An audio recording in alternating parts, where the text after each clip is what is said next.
नमस्कार शेतकरी बांधवांनो, मी शुभम तातोड विदर्भाचा कास्तकार यूट्यूब चॅनलमध्ये तुमचे सर्वांचे सहर्ष स्वागत करतो। आज आपण पाहणार आहे गव्हाची उगम क्षमता कशी करावी, त्याबद्दल आपण संपूर्ण माहिती पाहूया। चला मग सुरू करूया।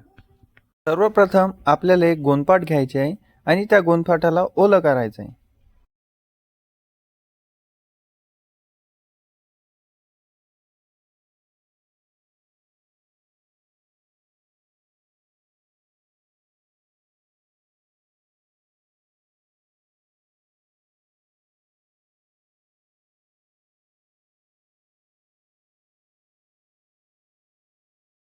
गोंदपाट ओलं झाल्यानंतर त्यावरती आपल्याला एका रांगेमध्ये हे गव्हाचे दाणे ठेवायचे आहे।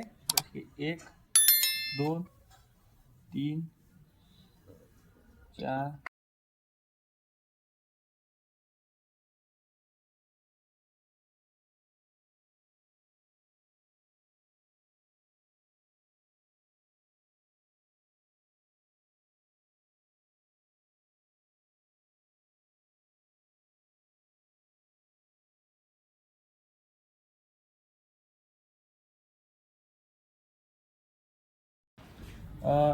असे सर्व 100 दाणे ठेवून झाल्यानंतर आपल्याला